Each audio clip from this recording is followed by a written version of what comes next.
Hi, Karen Curry Parker here with your weekly Human Design Evolution Report. Happy autumn, and I hope wherever you are enjoying the shifts and changes as we come to the beginning of the end of this calendar year, and honestly, as we come into what might be kind of the climax of the astrological weather we've been experiencing this year.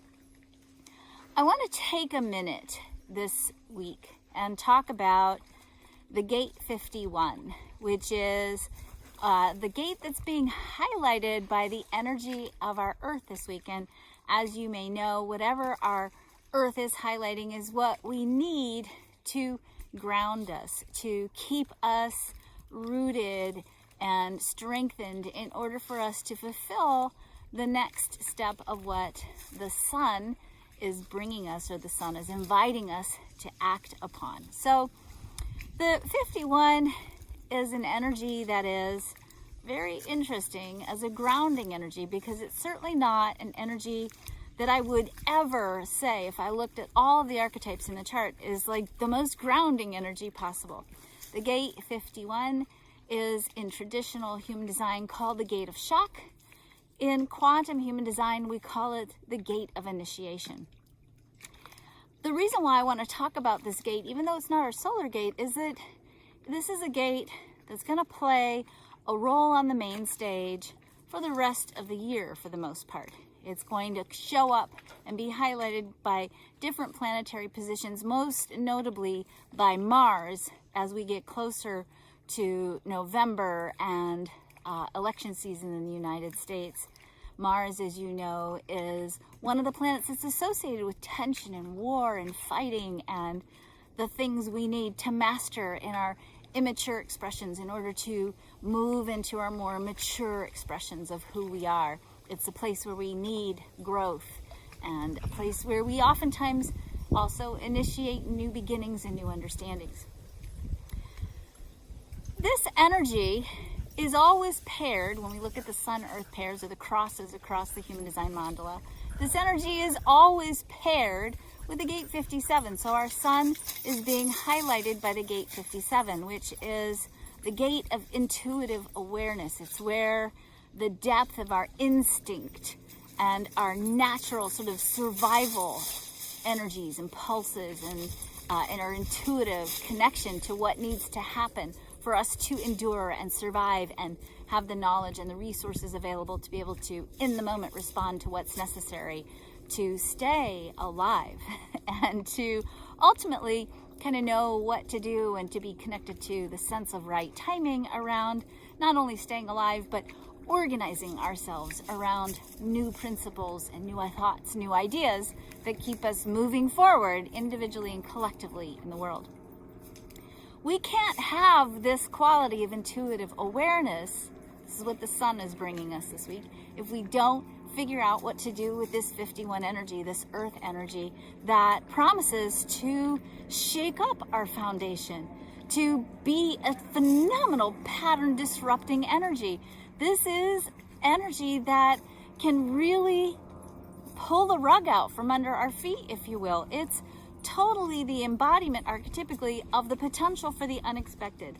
And so it seems interestingly ironic that the unexpected and the disorienting and the disruptive is our grounding. Now, the 51 isn't also always paired with the 57, the gate of intuition or instinct.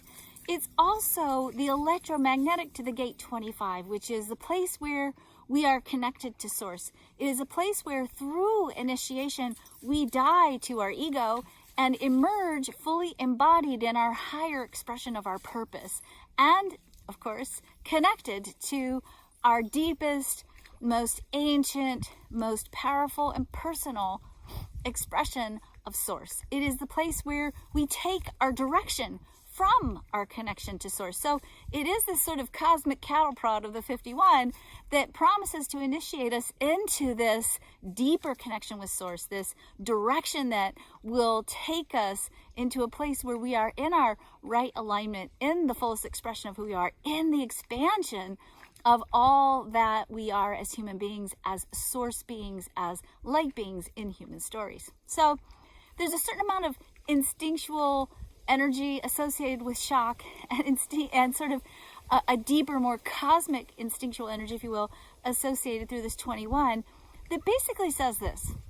Our task, as we go through this cycle where shock becomes kind of the modus operandi, if you will, or initiation, that for us to be able to know what to do, to be prepared for the next right step, to be able to, in the midst of upheaval, know what we need to be ready for, to have sort of an instinctive, natural understanding of, do we need to go here? Do we need to take this street? Do we need to stock up and make sure we have enough water and food? And do we need to get out of town? Whatever. Those places where we get those intuitive pulses around what needs to happen, our ability to hear that, to feel it, to sense it, to know it, comes from our practice in navigating the unknown. Now, good news is we've had a lot of practice with that this year, haven't we? And certainly I would say that part of the practice is knowing how to reframe the experience so that we're not victims of the unexpected, but that we continue to keep pointing our perspective towards, okay, I don't know why this is happening. I don't know what's happening.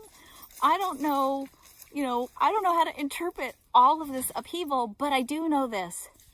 There's a bigger picture here. There's a bigger purpose here. And I don't have to figure out the why.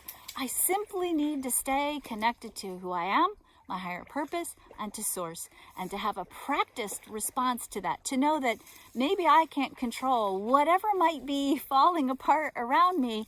I can control this one thing. I can control my response to it. I can fall back into the support of the divine. I can fall back into the definition of my higher purpose and my true job, if you will, my beingness, me being a full expression of who I am. I can fall back into the comfort of knowing that if I stay connected to source, if I stay connected to my inner awareness and recognize that even if I don't understand why what's transpiring is transpiring, I'm going to trust that it's part of a bigger plan and that I have a vital and irreplaceable role in the unfolding of what's next. And as such, I need to do what I need to do to take care of myself and my loved ones, to keep listening to that inner guidance and trusting it, to remember that love is the guiding principle that is the source of direction in every possible way that we get from the G Center. And the more, even when it seems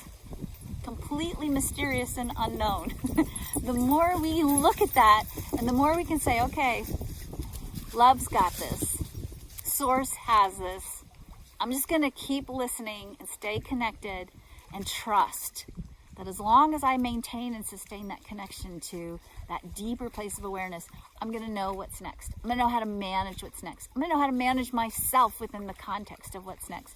I'm going to be resilient. I'm going to be enduring.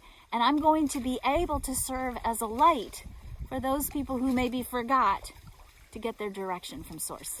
So that's really something I want you to contemplate this week. I know I've been saying this all year, but I want to just really, really reframe this and make it as clear as possible. We've had training wheels on all year around digging deep and finding our bigger purpose and staying connected to our source. We've been reminded all year to let go, to surrender, to stop trying to figure it out, to keep holding the vision and the dream of what we want and where we're going and why. And we only have to listen and have a practice that keeps us listening well, that keeps us aligned, that gives us a consistency that we trust in terms of information, connection, direction. And if you don't have that yet, or if you're feeling a little bit still wobbly in your spiritual practice, in the connection of you with your instinct, your intuition, your higher purpose, take some time this week to really explore for yourself, what do you need to do to remember that you are a light being serving in a human story, and that you came here at this time on this planet to shift the energy and to remind everybody of their unique, irreplaceable, and vital role in the cosmic plan, and of the unique gifts that only they can bring to the world. And when we stay connected to that, we don't have to figure anything else out.